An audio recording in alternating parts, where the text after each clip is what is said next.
Hello दोस्तों, एक बार फिर से स्वागत है आपका।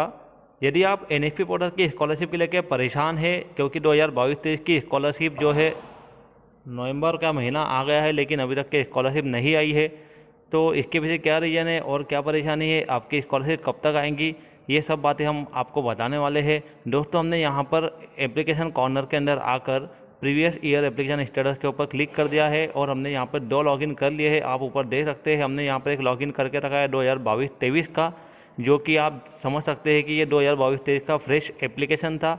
दूसरा लॉगिन हमने यहाँ पर किया है 2021-22 का, यानी कि ये रिन्यूअल एप्लीकेशन था पिछले साल। अब यहाँ आप देख सकते हैं कि मैंने आपको पिछले वीडियोस के अंदर भी बताया था कि आपको केवल यहाँ पर देखना है scholarship amount process from NSP to PFMS. यदि यहाँ पर आपका यस लिखा हुआ आएगा, उसके बाद ही आपका टोकन नंबर जनरेट होगा और उसके बाद ही आपकी स्कॉलरशिप आपके अकाउंट के अंदर पीएफएमएस के थ्रू आएगी। तो अभी तक किसी भी तरह का पीएफएमएस को फंड नहीं गया है, इसके लिए पीएफएमएस का टोकन नंबर जनरेट नहीं हुआ है, इसके लिए स्कॉलरशिप नहीं आई है। और ये स्कॉलरशिप मैं आपको बताना चाहूँगा कि 20 से 25 नवंबर के आसपास स्कॉलरशिप आना शुरू हो जाएंगी रिन्यूअल वालों की। दूसरी बात, हम यहाँ बात कर लेते हैं फ्रेश एप्लीकेशन की। फ्रेश एप्लीकेशन के लिए दिक्कत एक दूसरी है। यहाँ पर आप देख सकते हैं कि स्कॉलरशिप सिलेक्टेड फॉर स्कॉलरशिप जो है, यहाँ पर मेरिट लिस्ट की स्कॉलरशिप के लिए जो है, अभी मेरिट लिस्ट के लिए यहाँ पर किसी भी तरह का नोटिफिकेशन नहीं है। यहाँ पर यस और नो होना चाहिए।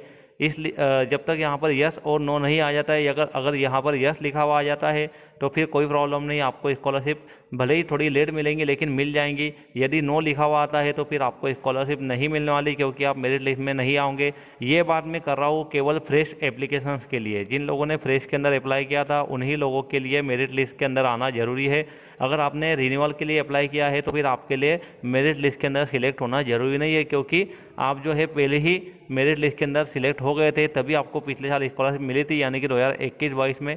तो आपको मैं यहाँ एक और बार बताना चाहूँगा कि बहुत सारे स्टूडेंट्स हमारे ऐसे हैं कि जिनके साथ एक प्रॉब्लम हो गई है। यहाँ आप देख सकते हैं कि account validated and name match as per NSP guidelines. तो इस बार जो है बहुत सारी प्रॉब्लम्स आई है एनएसपी की स्कॉलरशिप सैंक्शन करवाने के लिए। सबसे पहले तो आपको जो बायोमेट्रिक ऑथेंटिकेशन करवाना पड़ा था, फिर बायोमेट्रिक ऑथेंटिकेशन की प्रोसेस करवाने के बाद आपको जो है डीबीटी इनेबल करवाना पड़ा था, क्योंकि पहले नहीं करवाना पड़ता था, लेकिन इस बार जो है डीबीटी भी इनेबल करवाना पड़ा। और यहाँ पर तीसरी बात और है कि जो आपका नाम है वो आपके अकाउंट के अंदर और आपके आधार कार्ड के अंदर और आपकी एनएसपी की एप्लीकेशन के अंदर एक जैसा नाम आपका होना चाहिए। यदि नाम के अंदर किसी भी तरह का मिसमैच है, अगर नाम मैच नहीं हो रहा है, तो फिर आपको स्कॉलरशिप नहीं मिलेगी। बहुत सारे लोगों ने हमें कमेंट करके पूछा था, तो इसका सीधा जवाब है कि यदि आपका इस तरह का जो मैसेज आ रहा है तो आपको स्कॉलरशिप मिल सकती है, यदि आप मेरिट में आओगे तो।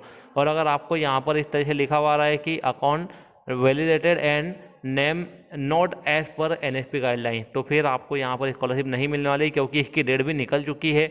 और आपको मैं बताना चाहूँगा यहाँ पर दूसरी एप्लीकेशन भी, यहाँ भी आप देख सकते हैं नीचे के account validated and name match as per NSP guidelines. तो यहाँ पर जो है आप देख सकते हैं कि इस तरह से जो है एनएसपी गाइडलाइंस के मुताबिक आपका नाम आना चाहिए। यदि आपका इस तरह से नाम बताता है तो फिर आप जो है स्कॉलरशिप के लिए एलिजिबल हो। अगर आप नाम नहीं बताता है तो फिर आप स्कॉलरशिप के लिए एलिजिबल नहीं रहेंगे। इस बात का आपको ध्यान रखना है। दूसरी और एक बात आपके साथ में शेयर करना चाहूँगा कि बहुत सारे लोग जो है हमें कमेंट करके पूछ रहे हैं कि भाई स्कॉलरशिप कब तक आएंगी। तो उसका जो है सीधा जवाब तो मैं यहाँ पर आपको देना चाहूँगा कि आप दे सकते हैं एनएसपी पोर्टल की, हम यहाँ पर होम पेज के ऊपर आ गए हैं।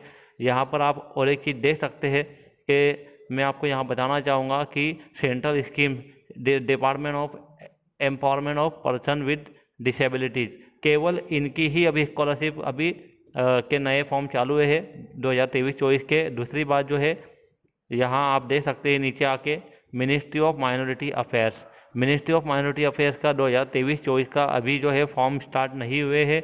ये फॉर्म जब स्टार्ट होंगे तभी जो है उधर स्कॉलरशिप सेंक्शन होंगी, या फिर हम कह सकते हैं कि जब उधर 2022-23 की स्कॉलरशिप सेंक्शन होना शुरू हो जाएंगी उसके बाद ही यहाँ पर माइनॉरिटी के फॉर्म स्टार्ट हो जाएंगे। क्योंकि बहुत सारे बच्चे ऐसे हैं जो माइनॉरिटी के अंदर अप्लाई करते हैं, और जैन, सिख, बौद्ध, पारसी, मुस्लिम, ये सारे लोग जो है माइनॉरिटी स्कॉलरशिप के लिए अप्लाई करते हैं। तो अभी माइनॉरिटी का आप देख सकते हैं कि minority ministry of minority affairs की जो स्कॉलरशिप जो होती है, एक भी स्कीम जो इसकी स्टार्ट नहीं हुई है। Pre matric, post matric, merit cum means, ये सारे के सारे स्कीम जो है पिछले साल के जो क्लोज है वही अभी तक के पेंडिंग बता रहे हैं। तो जब तक जो है 2022-23 की स्कॉलरशिप सैंक्शन नहीं होती है, जब तक के 23-24 की स्कॉलरशिप की डेट भी नहीं आएंगी, तो इस बात का भी आप ध्यान रखें।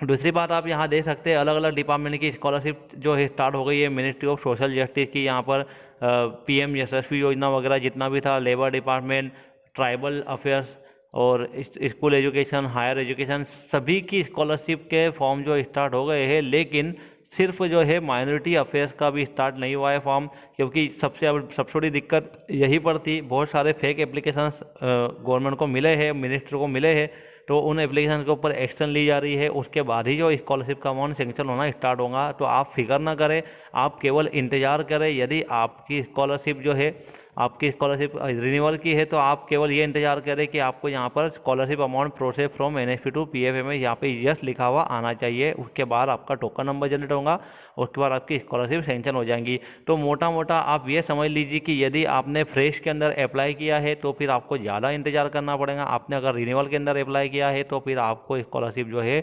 वो 20 से 25 नवंबर के आसपास मिलना शुरू हो जाएंगी। बहुत सारे लोग ऐसे हैं जो अलग अलग स्कीम्स के अंदर अप्लाई किए थे, उन लोगों को स्कॉलरशिप मिलना शुरू हो गई है। लेकिन माइनॉरिटी अफेयर्स की जो स्कॉलरशिप थी, मिनिस्ट्री ऑफ माइनॉरिटी अफेयर्स की, ये स्कॉलरशिप अभी मिलना बाकी है। अभी तक पूरे इंडिया में किसी को भी मिनिस्ट्री ऑफ माइनॉरिटी अफेयर्स की जो स्कॉलरशिप होती है माइनॉरिटी स्टूडेंट्स के लिए, ये मिलना स्टार्ट नहीं हुई है। तो आप किसी भी तरह की अफवाह के ऊपर ध्यान भी ना दें। दूसरी बात जो है, आपको 20 से 25 नवंबर के आसपास रिन्यूअल की स्कॉलरशिप मिलना स्टार्ट हो जाएंगी माइनॉरिटी अफेयर्स के जितने भी स्टूडेंट्स हैं उन्हें।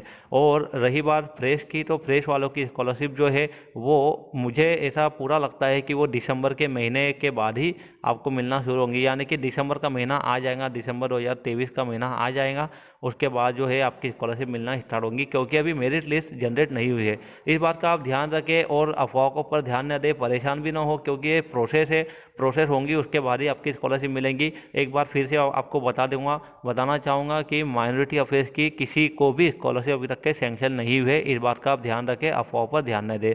मैं उम्मीद करता हूँ कि वीडियो आपको पसंद आया होगा। यदि वीडियो आपको पसंद आता है तो वीडियो को लाइक करें, शेयर करें और हमारे चैनल को सब्सक्राइब करना ना भूलें, ताकि और अपडेट एनएसपी पोर्टल की आपके लिए हम लेकर आ सकें। Thank you.